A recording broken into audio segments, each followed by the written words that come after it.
And so every lesson that we have, every hard day at work that we have, every challenge that we have helps populate that toolbox, puts more tools in that toolbox and more skills so that the next time we're faced with something, not the same challenge, but it may feel like the same challenge, we're more ready for it. Teaching was filled with challenges. The transition from teaching to corporate America was filled with challenges, but all of those challenges led me to having the skills that I needed for whatever came next.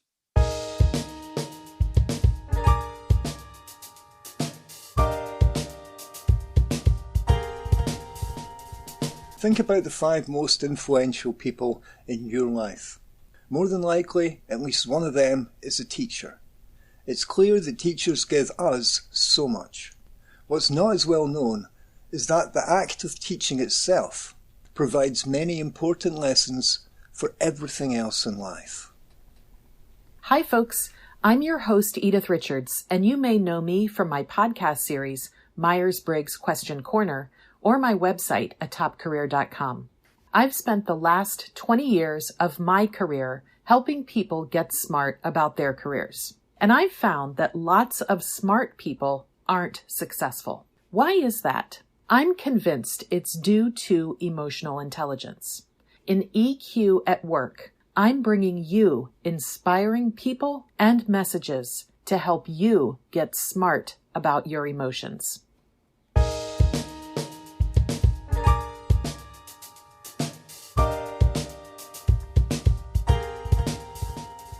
It's one thing to know complex information.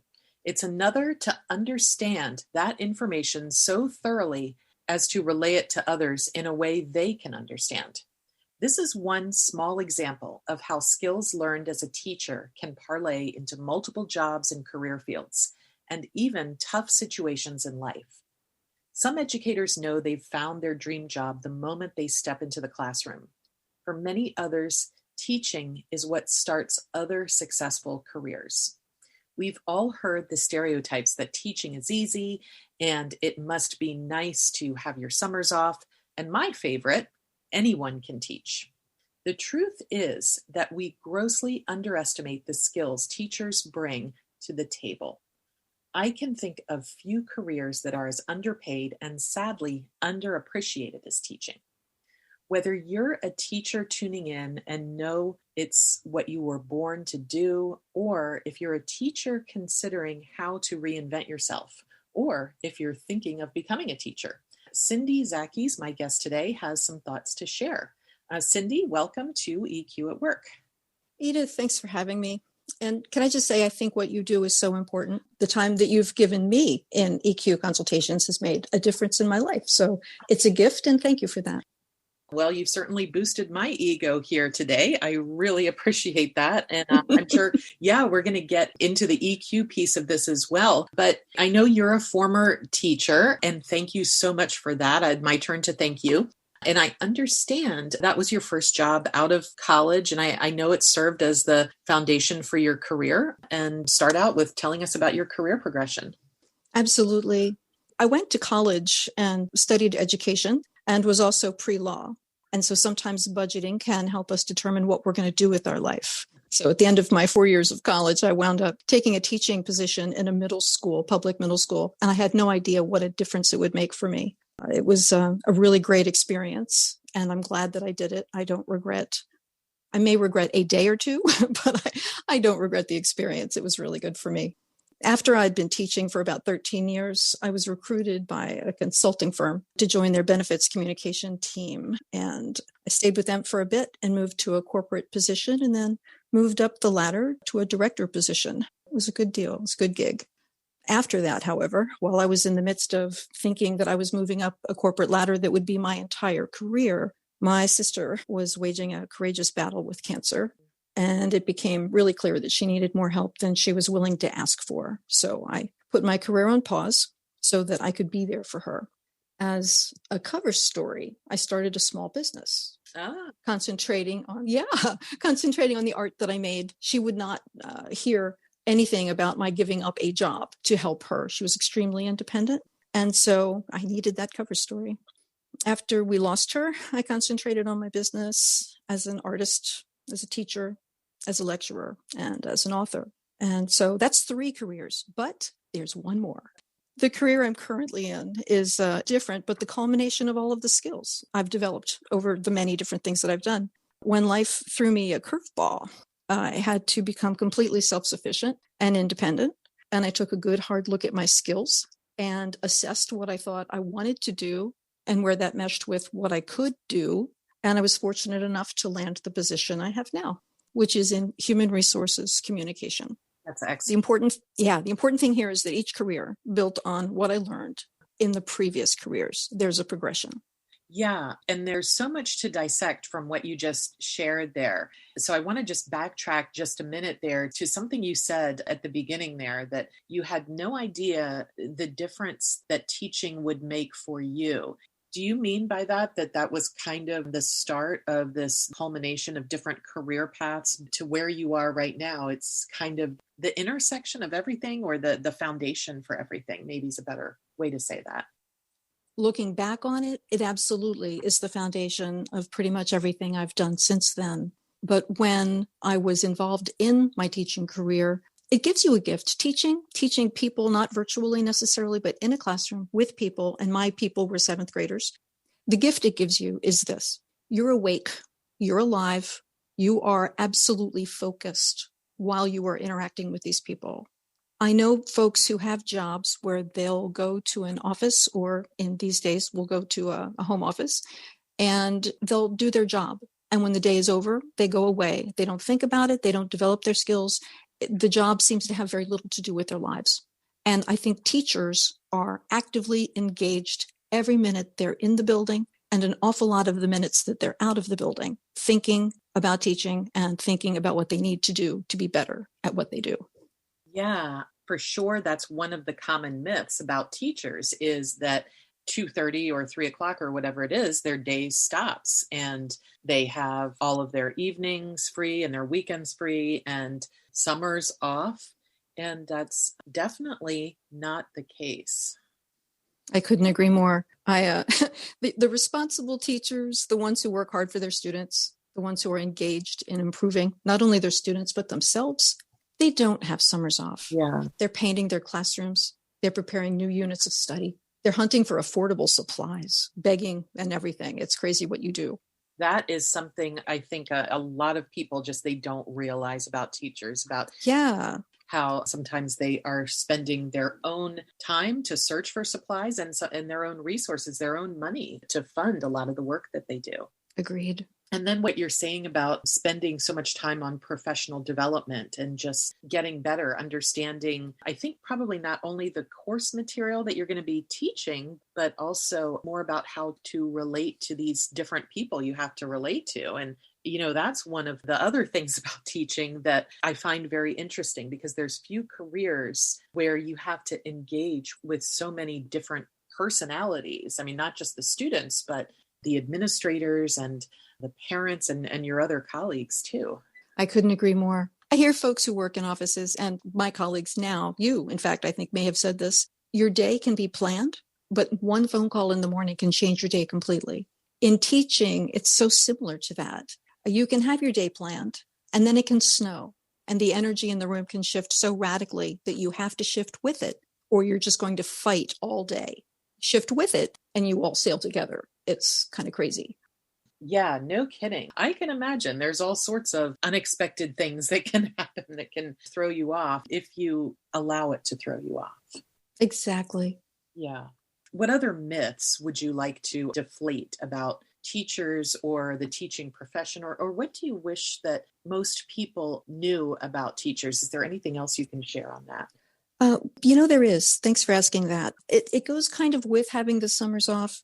One of the things the teachers are doing, and you touched on this, is we're preparing ourselves for the next year mentally.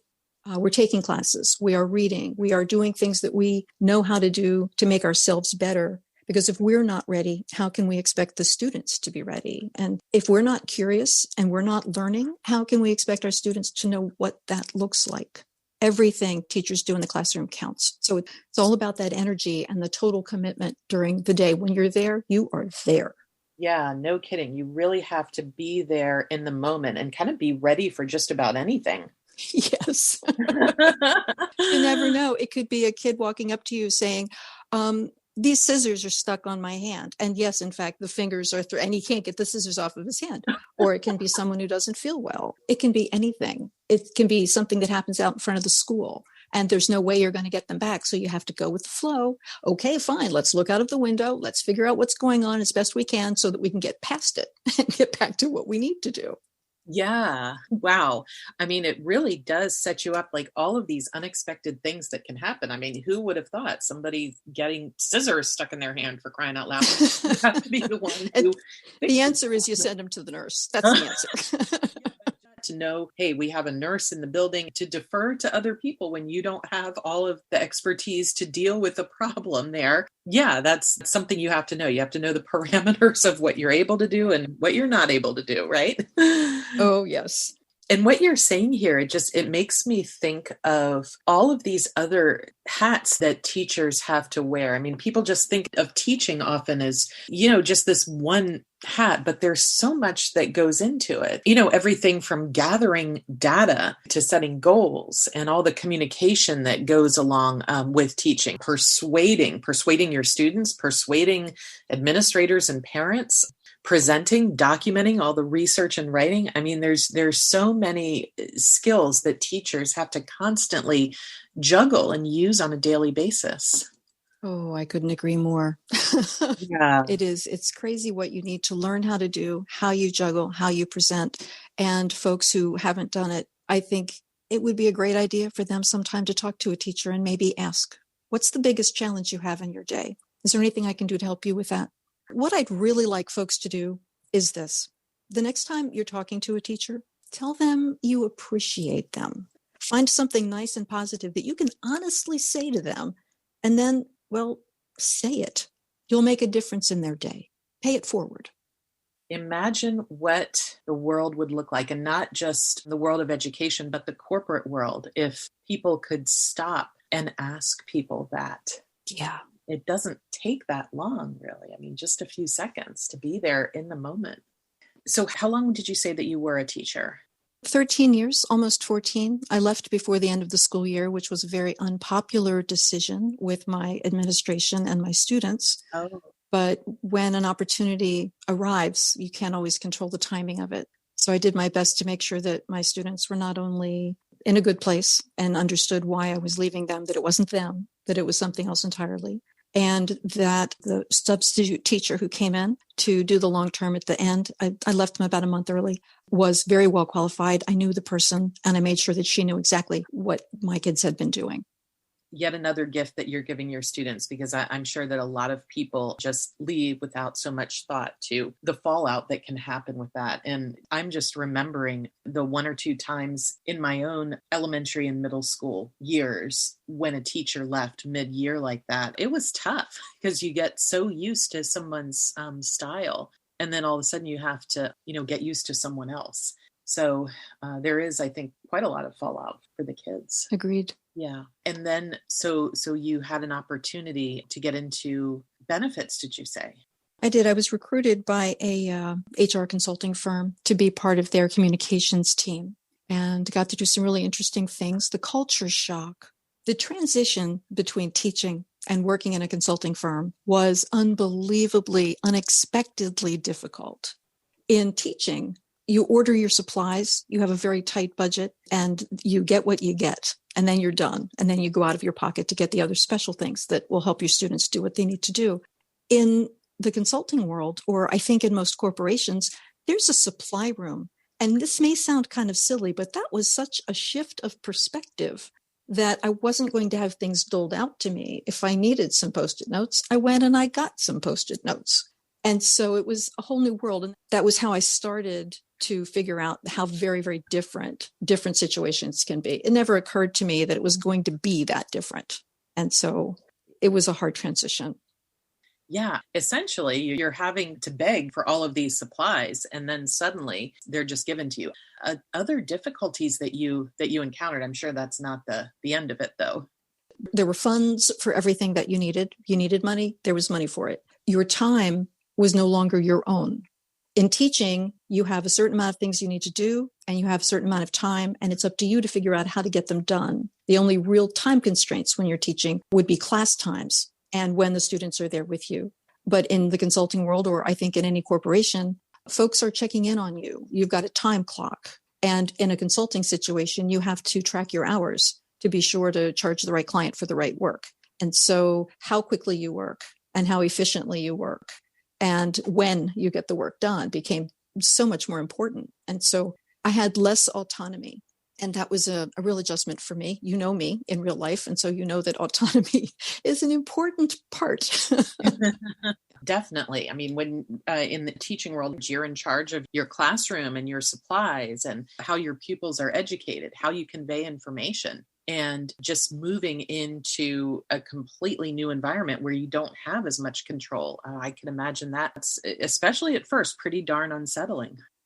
It was. And that said, I would add two things. One is that period in my life, changing from one career to another, included also moving from one state to another, finding a new place to live, and becoming engaged to be married. Mm-hmm. All of those things at the same time. And so the stress meter was, just crazy. The needle was buried on the stress meter. But with the gift of perspective, I look back at that and I think that was a lot of stuff coming at me. And while it was difficult as it happened, I handled it. Resilience was there, and I developed more resilience as a result of that.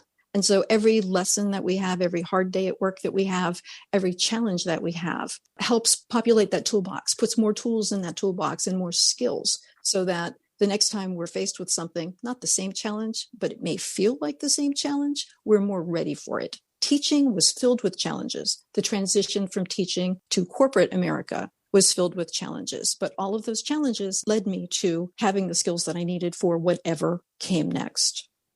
I'm hearing you talk about resilience, and I'm hearing you talk about resourcefulness, everything that you needed to do as a teacher and how that translated into this new role you found yourself in. What other unique skills did you gain as a teacher that helped you in this new role? I'm glad to hear you ask me this question, because there are certain lessons. I have three for you, 3 nuggets of information. In the face of conflict, try to give everyone a way out with dignity. Right. In a school, in a classroom, if 2 kids are facing down something and you can just see it's electricity in the air, you're going to have to do something about this. If you can get in there and give them, both of them, a way out with dignity, nobody loses, everybody wins just a little, find the compromise. That's a win for your day as a teacher. I find in corporate America, in my current job, the same challenge is there. Everybody wants to win. And with all the differing personalities, people who eat power for breakfast, people who don't have any power and they think they don't have any power. It's just this whole power dynamic.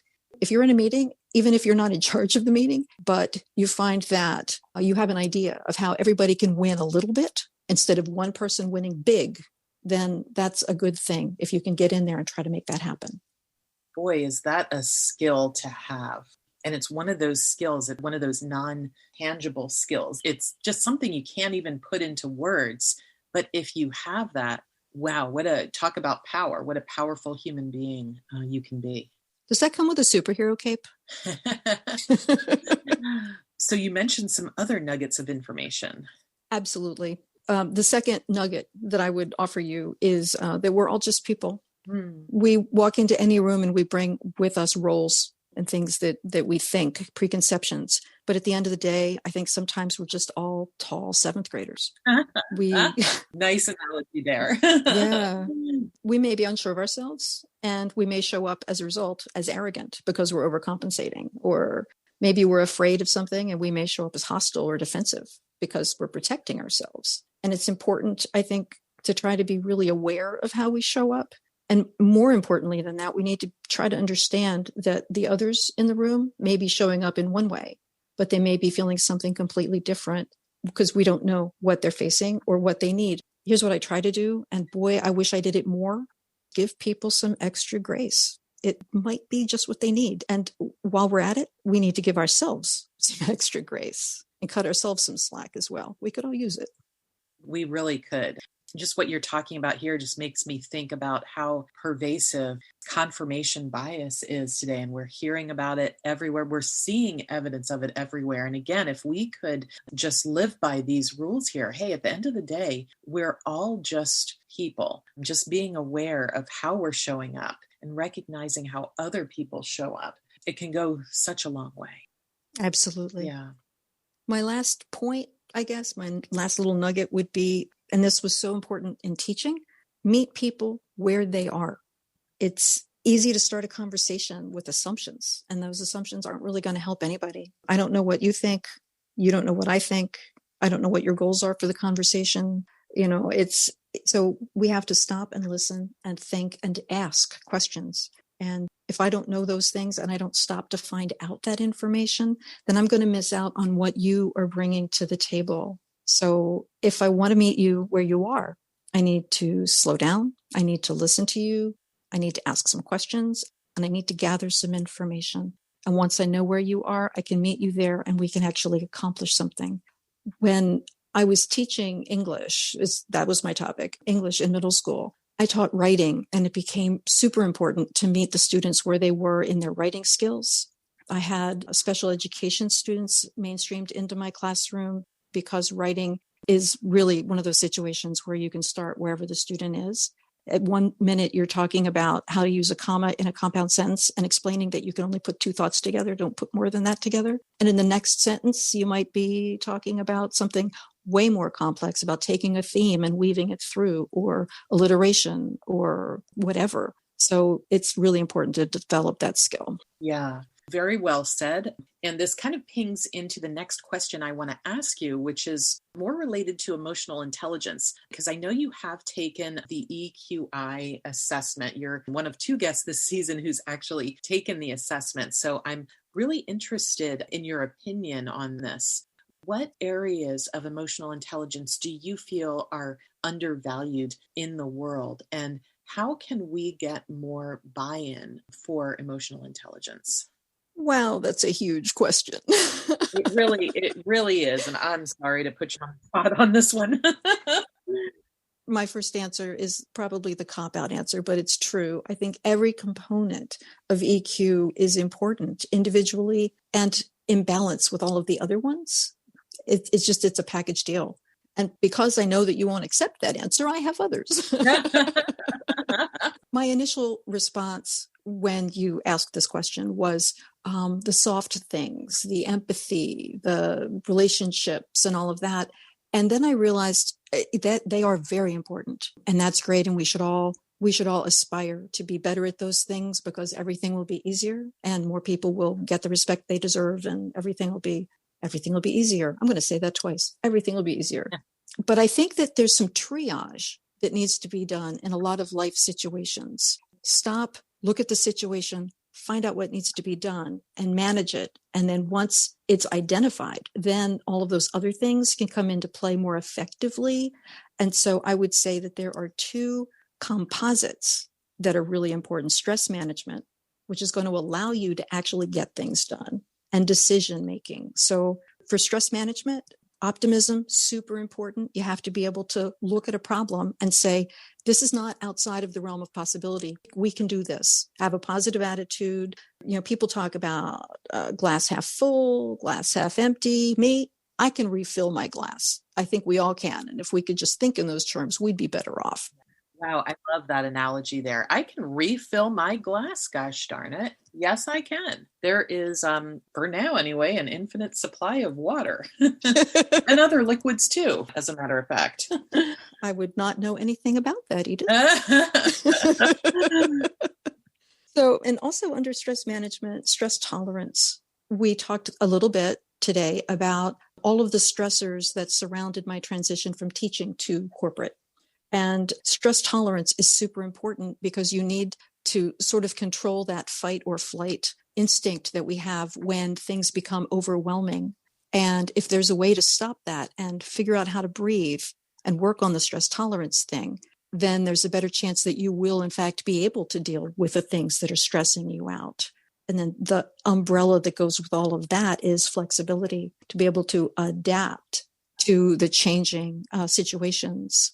One of the aspects of flexibility that is most important for what I'm doing right now is that we live in a world where COVID-19 is a headline in everything we do. As an HR communicator, I'm talking a lot all day, every day about COVID, about vaccines, about precautions, about best practices, about medical coverage. And so flexibility has become super important. We never know what's going to happen in a day, what regulations are going to change, what benefits coming from the government our people may have access to.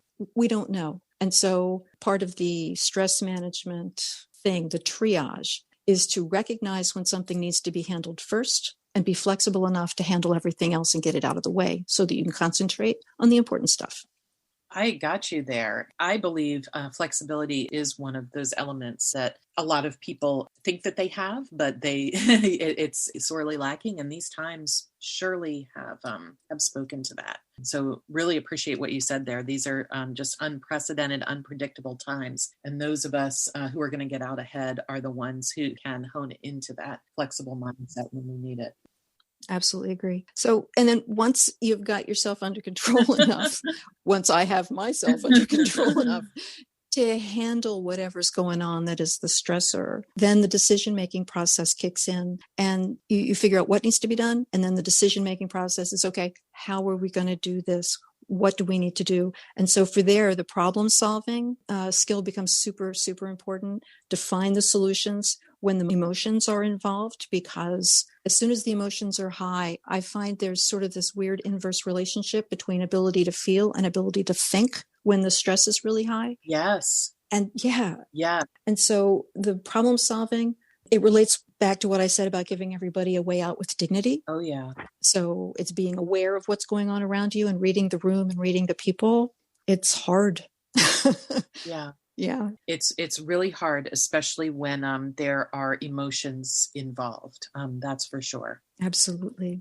And speaking of emotions being involved, I'm sure there are people tuning in right now who are teachers and are considering a career change or are wondering if a career change is even warranted. What would you tell these people? Maybe not just teachers, but anyone who's considering changing careers or changing workplaces.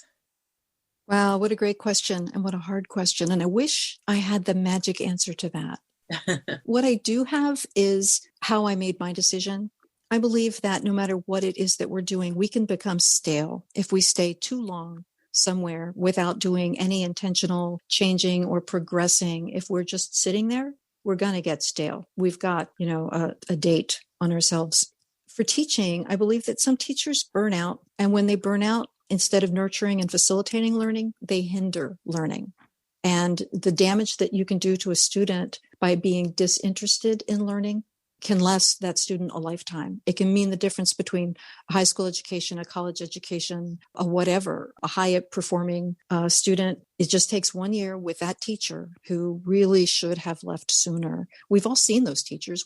I worked with some of us had those teachers. And I think that happens in corporations as well. Someone will get parked in an office and they'll do their job and they'll think they have seen everything. And so nothing is new, nothing challenges them. And so none of their solutions are new or updated because they don't think they have to come up with anything new. And what a loss that can be for the people who work with that person. And if it's a very public facing career, of course, there's implications for that, far reaching implications for that. Exactly. And my overarching goal, as soon as I realized I was teaching on a team with one of those teachers, was to never become that person. And I know that we should always think positively. I want to do this. I want to be that. But in that case, I think the negative worked for me. I did not want to be that.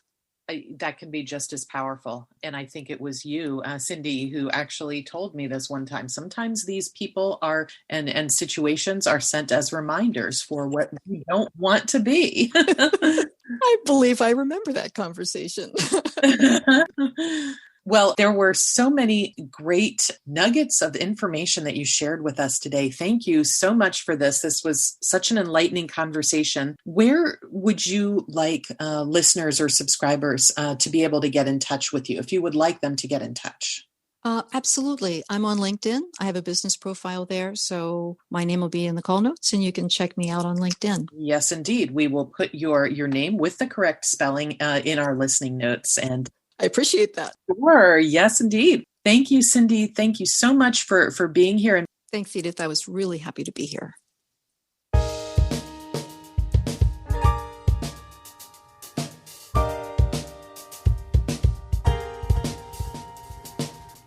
Cyndi mentioned so many different aspects of emotional intelligence, and she also mentioned the relationship between elements and how they work together. In my work with coaching and leadership development, I've often found this to be the most helpful approach in learning more about and improving one's own emotional intelligence, far more helpful than the scores on an EQ report. For example, someone who is much higher in independence than assertiveness is most likely going to show up as different than someone who is significantly higher in assertiveness than independence. One element that comes into play in Cyndi's story is problem solving. Problem solving is the ability to find solutions to problems in situations where emotions are involved. Problem solving also includes the ability to understand how emotions impact decision making. When someone is skilled in this element of emotional intelligence, as Cyndi clearly is, they take in enough information to make informed decisions, but not so much that they're overwhelmed. They're also able to keep a clear head on the issue at hand without becoming frustrated, and they're able to see a path through obstacles that inevitably come their way, using emotions to solve problems and not letting their emotions get the best of them. At the end of the day, teachers are problem solvers, perhaps the greatest examples of problem solvers. Every day they encounter problems, small ones like Cyndi's example of the kid who stapled his hand, to larger ones like helicopter parents, unrealistic administrative policies, a student whose parents suddenly get evicted from their home, not to mention all the disruptions they deal with on a daily basis. Teachers always need to be willing to try new things and find out what works and what doesn't work. People who aren't as skilled as Cyndi is in this element of emotional intelligence may prefer to let others make decisions for them. They may spend a great deal of time worrying about decisions rather than trying to solve them. Or they may become so overwhelmed by problems and get stuck solving problems poorly or not at all. Other people may see these people as conflict avoidant or unreliable. If this is an area you'd like to boost in yourself, make sure that you define what the real problem is, not the symptoms of the problem. For example, feeling anxious and overwhelmed are symptoms of, for example, too many items on your to-do list. It's easy to become hyper-focused on those feelings rather than a solution, so practice generating possible solutions to problems before making an actual decision. You can also try to differentiate between what's important and what's not so important, and devote the appropriate amount of energy accordingly. Lastly, when you've decided on the best way to deal with a problem, just do it. In this case, action is more often than not better than inaction. If it doesn't work, try another possible solution. This may feel awkward and clumsy at first, but don't give up. The more you practice, the easier it will be to put EQ to work. Thanks for listening to EQ at Work. Find us using the hashtag EQ at Work, or visit our website eqatwork.net. Subscribe to this podcast via iTunes, Spreaker, or your favourite podcast platform. We'd love you to leave a rating or review, and if you have a moment, a simple share would be wonderful. Remember, tell your friends, mastering your emotions matters. We thank you for tuning in to EQ at Work, where we hope you're well on the path to mastering your emotional intelligence. If you enjoyed this series, please subscribe. Give us a share or a review or a rating on iTunes, Spotify, or your favourite podcast platform. This is the best way to let Edith know that she's doing a great job in bringing useful content to you. And ratings and reviews help boost visibility, so it's super helpful for us too. Most importantly, thank you for being a loyal listener. Wishing you all the best.